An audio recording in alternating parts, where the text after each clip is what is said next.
Good morning, Bernardino. You know, when I was in the UK for my masters, the lecturers used to call me Bernardino. It's like, you remind me so much of those people. Good morning, Bernardino. You know, are you alright, Bernardino? But at pop quiz, you know you're playing Cool and the Gangs Get Down on it. Yes, please. Do you know when that song was released? 1988. Definitely late 80s. When was it? 1981. You can't be serious. Really? The year I was born. What? Cool and the Gang. Cool and the Gang. We used to call them Coolie Gang. Coolie. Cool and the Gang. 1981. You know they came to do a concert in Ghana, late 80s, I think.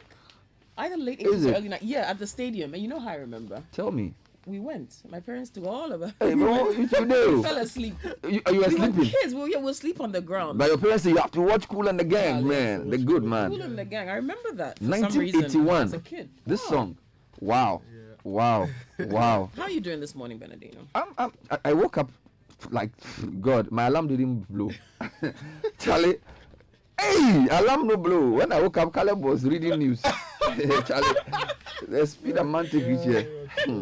Yeah, but it is the Lord's doing. It's marvelous in our eyes. Yeah, well, if we make it here safely I'm and make it you. Home safely each day, we should thank God, because the nonsense on our roads, Bernard. Yeah. I know this is newspaper review, so I know. I won't go too far. No, I'll give you 10 minutes to enter. But let's go to the headlines. Okay, yeah. Let's go very, very quickly. Let's start with the Daily Graphic. Our projects cost less, provide value for money. This is Dr. Bawumia. You know, obviously, yesterday he gave his town hall on Infrastructure. Okay. Elizabeth Ohini returns to Graphic as guest editor. Good for her. And COVID-19 spurs growth in mobile money. Also, advertisers and UN partner to celebrate humanitarian workers. The Ghanaian Times says, at the government town hall meeting, VIP calls on Ghanaians to give President overwhelming endorsement at December polls. President cut short for construction of 200-kilometer road in Elembele. And police is assuring the nation will deal with voter registration offences soon.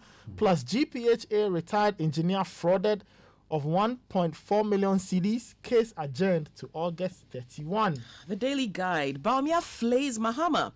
One NDC interchange $260 million and 4 NPP ones cost $289 million.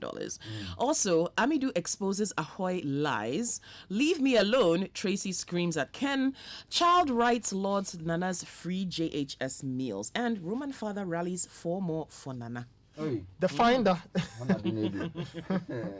The Finder says 17,334 MPP projects, 8,746 completed, 8,588 ongoing. Dr. Bawumia unveils project delivery tracker website. Sex offenders register in the offing. Dofsu boss keep to the roadmap against political vigilantism. That's Professor Asante. Plus 9 new COVID-19 deaths pushes total to 248 with 1,949 active cases. All right, the front page of Business and Financial Times. Private sector deposits up despite job losses. CRI pushes for permanent free lunch at JHS level post-COVID-19. The big 4 firms dominate the audit of listed companies on Ghana Stock Exchange. Airlines are seeking 14 days prior notice to the airport's reopening, and government outdoors website to track infrastructure projects. The new crusading guide says, press jabs NDC, we are doing real roads, not green book roads.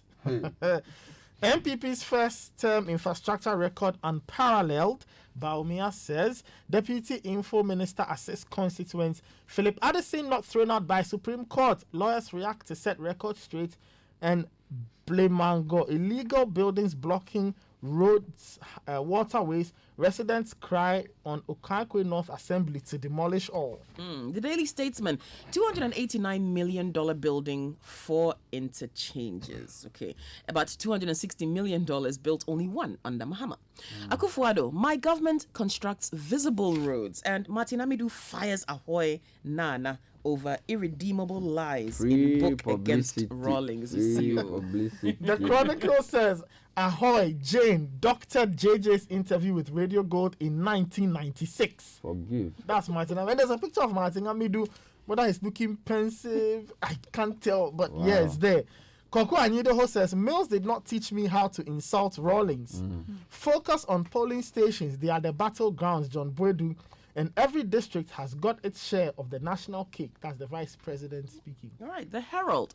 Finance Minister silence sinking Akufo-Addo's government as many suspect offshore Ijapa royalties to be another PDS. Rawlings sounds and body language confusing many. Free maternal health care collapses at Lekma Hospital. Oh. Yeah, and NDC's Aiku settles medical bills for new mothers. Also, Napo. Aiku is the one who was He's coming. battling Gidi, gidi, gidi, gidi, gidi. He's battling, what's his name? Okoboy. Okoboy Gidi Gidi. Charlie. Napo in trouble over mathematical sets procurement deal as Hey. well. And Kenajipong uses JB Dankwa's murder to warn Tracy Boache. Oh, Lord. that's the Herald front page. The Ghanaian Observer says Akufo-Addo's first term infrastructure record, second to none. Veep, NEIP's greenhouse project to rope in over 11 million cedis yearly. Wuntumi leads Ashanti MPP for election 2020. Amidu shreds Nana Opoku-Agyeman, describes her work on Ahoy's book Shoddy. Oh. Ghanaians praise President Akufo-Addo for nationwide infrastructure projects in first term. Wow. The Custodian, Martin Amidu berates Nana Jane over working with Rawlings' book. NPP initiates 17,334 infrastructure projects and completes 8,746. NPP targets 90% votes in Ashanti region. Akufo-Addo fulfills promises in central and western regions, and audit service staff reject acting auditor general. Wow. Let me take you online. Lots of stories. I actually went on the tracker this morning, infrastructure tracker, and I went to check my district. I'm in Adenta. So you go on the tracker, there's a infrastructure tracker, and there's also something they call the manifesto tracker. Then I went to Greater Accra, I went to Adenta, and I have 114 projects in total. Only 30 completed, 84 ongoing.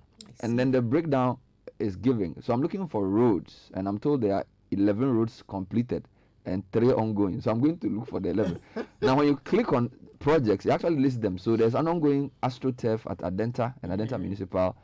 Construction of 12 houses, 7 townhomes, and 40 apartment units at Adenta and Adenta Municipal. I didn't know that was part. Construction of 24 units of apartments at Adenta Municipal. Lots of things. There's also ongoing Profad Glazing System Limited. All day inside. So we entered the thing properly. But it's a pretty neat website, I need to say. It's lovely, nicely done. And we'll look for your constituencies for you today and check what's being done there so you can decide what to do. Let me give you a few more headlines. CitiNewsroom.com. WASI disturbing leaks of examiner details won't compromise marking according to WAEC. We've completed 8,746 infrastructure projects since 2017. Bawumia says so. Meanwhile, Sami Jemfi says Bawumia's infrastructure claims are blatant falsehoods plagiarized by Mahama projects. And meanwhile, election of PNC flag bearer national executive scheduled for September 19. CitiBusinessNews.com. Afrocracy elated by commissioning of after secretariat building. Importers are hoping for better trade should borders reopen. Meanwhile, Atronia farmers appeal for better roads to boost carting of their produce. My Joy Online. It is in our interest to complete and finish projects of previous government. This is Bawumia. We will not shield perpetrators of violence. This is the police. Same story read. NDC apologizes for cancelling teacher training allowance.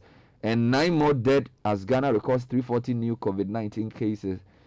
If we go to Star FM, MPP's infrastructure projects provide value for money. Let's compare track records. Mahama Dare's government. Akufo-Addo's first term infrastructure record second to none. Bawumia, a lot of Bawumia on the front page of the Star. Ghana News Agency, Veep speaks on government's infrastructure record. NDC wants to complete and finish business. Mahama says so. Meanwhile, he also says 1 million jobs will be created over 4 years. This is Mahama. Everywhere else, Joe Biden. That's global news coverage. So maybe let's start with yesterday's event. Some details from the... Yeah, let's look at how the graphic captured it. So the Vice President, Dr. Mahamudu Bawumia, has said, apart from the pursuit of an inclusive infrastructural development for all, the government is also focused on delivering the best value for money for all the projects. He compared projects undertaken under the government of President Nana Addo Dankwa Akufo-Addo from 2017 till now to those undertaken between 2012 and 2016 under former President John Mahama, saying they revealed staggering disparities in the value of similar projects. He said the cost of projects undertaken by the Mahama government appeared quite outrageous. Dr. Baumia, who was speaking on the government's record on infrastructure at a town hall meeting at the Ghana Academy of Arts and Sciences in Accra last night, which was carried live on television and social media platforms, said the new Patriotic Party government was constructing 4 major interchanges in Tema, Pokrasi, Tamale, and at the Obechebi Lamte Circle at a cost of $289 million. Meanwhile, he said the Mahama administration built the Kwame Nkrumah interchange alone at a staggering cost of $260 million. Okay, so you're doing some comparisons. We've been doing there. some checks, and we'll also come up because it's an important conversation about cost of projects. So that was actually the main point of what he said. Then the other one had to do with the website that was launched and the fact that he says there are 8,746 infrastructure projects they've done since 2017, and they've completed 16 out of 30 NDC projects as well. So given the breakdown at the third town hall meeting, Dr. Baumia said they had completed 8,746 projects and there are 8,588 ongoing, and that for the development of infrastructure projects was informed by a study done by the MPP ahead of the 2016 election and formed the basis of his manifesto. And then he gave a regional breakdown. Now, there are reactions already coming. If you go, for example, to citynewsroom.com, they quote the MPP's the NDC's communication officer, Sami Jemfi. He's basically saying that he has accused the vice president of peddling falsehood about projects put up by the Akufo-Addo government. According to him, this is Sami Jemfi. Dr. Baumia spewed a lot of falsehood when he addressed a town hall meeting yesterday where the vice president cataloged projects undertaken by the government. Now, the story says he insists that some of the projects listed by Baumia were those established by the Eswa Mahama administration. Then here's a quote. Baumia's presentation of the so-called infrastructure achievements of the Akufo-Addo government is is a compendium of blatant falsehood, plagiarized Mahama projects, and a comical celebration of mediocrity, the communication officer tweeted. Now, what I need to say is that I think the man acknowledged the projects the Mahama government did. In fact, if you go to Star News, they say, for example, we've completed 16 out of 30 Mahama projects. So I don't know how that becomes plagiarization. Vice President Dr. Baumia has dismissed claims by the NDC that the Akufo-Addo admin has neglected projects it inherited from the Eswa Mahama administration. Presenting the record of the Akufo-Addo government on infrastructure in Accra on Tuesday, Dr. Baumia said it is propaganda for anybody to claim that the current government has not continued with the projects initiated by their predecessor. Okay, we'll go into the details later. Nathan, what's your big story? Well, yes, so after all of that, the vice president asked Ghanaians to give Nana Akufo-Addo 4 more to do more. And he said this at the town hall meeting yesterday. He said that in terms of infrastructure, the MPP government had performed better than any other government in its first term under the Fourth Republic.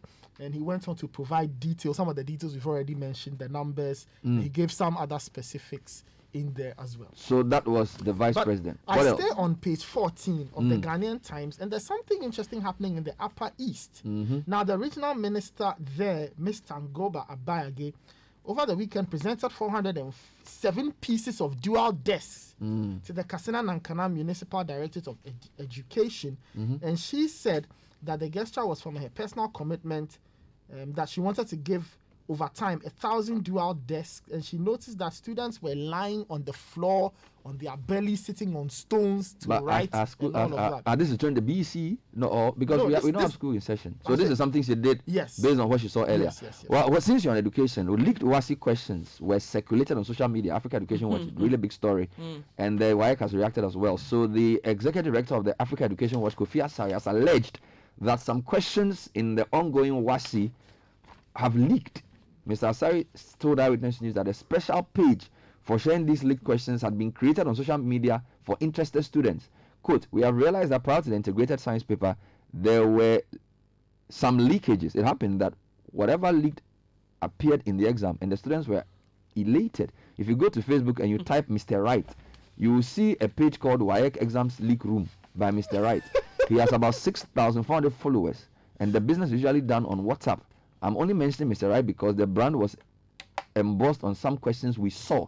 Mr. Asari told Eyewitness News. He says, we raised the issue with WAEC and GES. WAEC is an assessment body. They're examiners and assessors. They are supposed to evaluate GES. But what happens is that whenever there is a leakage, WAEC issues a statement on that day, GES issues a statement and deny. They are interested in protecting the sanctity of the institution. Now, the WAEC itself has spoken, and according to the Agnes Kujo, They say they are disturbed about the leaking of the confidential information on examiners, because there are two things. There was a leak of questions and also a leak of some examiners' names. Now, a document circulating on social media showing the names and phone numbers of examiners was brought to the fore. Now, the Agnes Kujo, who spoke to Mario Sanda Amadou, downplayed the concerns and also said it will not compromise the integrity of the marking process. Management has started investigations into it. We want to tell stakeholders to be rest assured that this does not mean people or the marking process is going to be compromised or anything like that, she told Citi News. She, however, admitted that it was an extremely sensitive document to be found circulated on social media. So that's what you have on the education side. I'll continue with a bit of education here as well. In the graphic, and then we'll go to Daily Guide. So if you look at the gender section in graphic, there's an article, I think people could read it, Children with Special Education Needs on My Mind. Oftentimes, these children are neglected, Bernard. Someone did a survey on Facebook trying to find out if parents would send their children to school should it reopen. And the author goes on to say that they were surprised that a lot of people said yes, but then children with disabilities, most parents of children with cerebral palsy did not really come into the picture when we talk about education. And one of the reasons I feel that COVID-19 has really exposed our flaws towards humanity. So you can read more about that. But in the Daily Guide, Child Rights Lords Nana's free meals. So remember that the president announced that JHS students in their final year will be receiving free meals because a lot of them were going hungry due to observing COVID-19 protocols. So let's read more about that. Child Rights International, a child-centered organization, says the decision by President Akufo-Addo to order one hot meal per day to all final year junior high school students sitting for their exams is a laudable idea and a good social intervention program. A statement issued and signed by its executive director, Brighter Pia, said, during this COVID-19 period, there should not be a discontinuation of this program. This is so because we'd have to ensure consistency in implementing social intervention programs that would cut across the board from primary, JHS, and SHS. He's asking government to use the new initiative as a trial or pilot program to assess the feasibility of expanding the program across board, beginning from primary to senior high school. I think I saw another headline that said they should make it free, one free meal a day. One free meal a day, yeah. All right, there was a front page about the police doing something on people who misconducted themselves in registration. I think it was the Ghanaian Times. Nathan, just give me that story. Yes. Before we get into other stories. That's on page 12 of the Ghanaian Times. They say it's on page 12, but it's not on page. Okay, so I actually have that story on a number of websites. Okay, that's on page 13 rather. So anyway, the Ghana Police Service says it will prosecute persons found culpable of any electoral offense. It had just ended mass voter registration exercise organized by the EC, addressing the media at the launch of a nationwide legal education on election-related offences for officers in Accra. Director General Legal and Prosecution Commissioner of Police Nathan Kofi Boakye said investigations were ongoing in relation to cases recorded during the exercise. COP Boakye disclosed that the IGP James Opom Buenu has keen interest in dealing with such offences and has set up a subcommittee which is currently assessing all reports recorded during the exercise. Okay, let's go on. COVID-19 spurs growth in mobile money. This is page 20 of the Daily Graphic. Although it has damaged quite a number of industries, and because we have 10 more deaths as far as COVID-19 is concerned. But let me look at the positives. So the Daily Graphic story, I think it's on page 20. So COVID-19, page 20. And it says that the amount of money sent from one mobile money account holder to another enjoyed tremendous growth in the first half of the year, during which the outbreak of coronavirus forced most people to reduce the usage of cash for financial transactions. GM of the Mobile Money Limited, a subsidiary of MTN, Mr. Elihini, said last Monday that the amount of money sitting on all mobile money accounts, or the float as they call it in the country, rose from 3 billion cedis as of June last year to 4.5 billion as of June this year. He said the amount represented a growth of 62.5%. He said the 4.5 billion was hosted in 15.5 million active mobile money accounts. Guys, check it out. So about half of the country's population have an active mobile money account, right? So 15.5 million active mobile money accounts as of June this year, compared to the same period last year, where the number of active accounts was 12.9 million. So there's been a growth there too. And he says, he was talking at the Facebook session specially created. by graphic. All right, let's go to other stories, guys. Let's look at this one. You know, we spoke at length about what happened in the northern part of our country about a woman being lynched.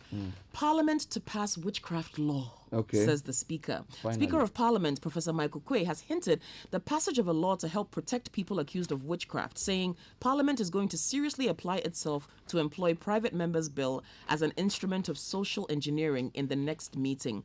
The proposed law comes on the heels of the recent callous lynching of 90-year-old Ikuya Dente for being a witch at Kafaba near Salaga in the Savannah region. Witchcraft-related beliefs and practices have resulted in serious violation of human rights, including beatings, banishment, cutting of body parts, and amputation of limbs, torture, and murder around the world.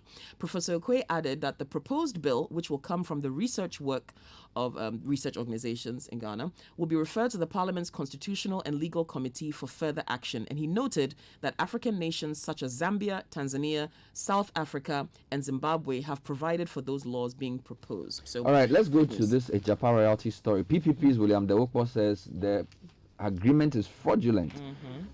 Presidential aspirant of the Progressive Post Party, William Dewokpo, has described the recently approved Ejapa mineral royalty agreement by Parliament as a potential avenue for corruption. Government, through the Minerals Investment Income Fund, set up a limited liability company in the UK as a special purpose vehicle to receive the money Ghana is supposed to earn from gold royalties and Ghana's equity in gold mining activities. In exchange, the company would be raising between $500 to $750 million lump sum for the Ghana government on the Ghana Stock Exchange and the London Stock Exchange to invest in developmental projects. But after picking his presidential nomination forms for the PPP, William Dewokpo described the agreement as fraudulent. He insists the agreement will not serve the best interest of the country. Nathan, what do you have in the Chronicle? Page 3, another day, another take on Ahoy. Let's get in that. Professor Kwamina Ahoy, author of the now famous Working with Rawlings book, continues to receive a barrage of criticism on the content of the book, which narrates his working time with former President Rawlings. Now, new to add to this is the special prosecutor, Martin Amidu, who has accused the author and the writer of the foreword, Prof. Nana Jane Opoku-Agyemang, of perversion. Oy.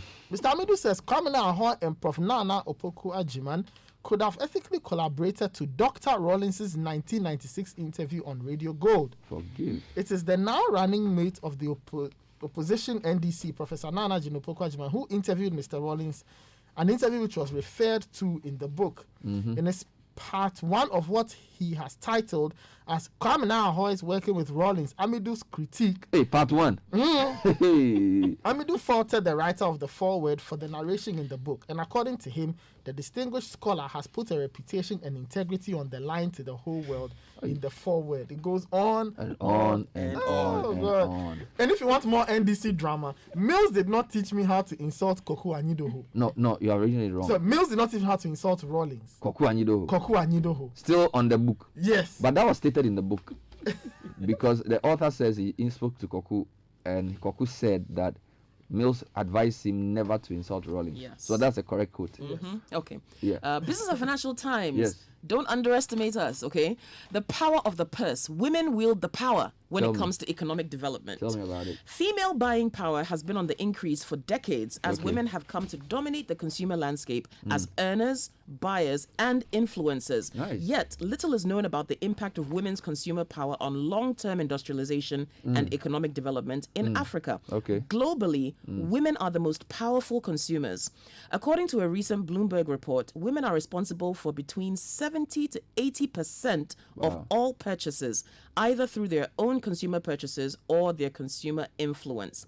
So this is obviously in with regard to the AFCFTA's launch in Ghana and long-term but why success. don't you just prove that by buying me lunch today? That would be so nice. Bernard, I don't have a problem. Purchasing I power. will happily do that. Yes. For you, but also in BNFT, Yes. airlines, they want 14 days notice prior to the airports reopening. I remember the president hinted at some things and said they're in discussions possibly to reopen the airports on September 1st. So airline operators in the country have asked the Ministry of Aviation to give them at least 14 days prior notice after government stakeholders in the aviation sector come to a firm conclusion as to the dates for reopening. Later this morning, I have some tips for those who are planning to travel within the COVID period. Thank you, Kokui. Thank you, Nathan. Coming up next is the Citi Business News. Stay with us.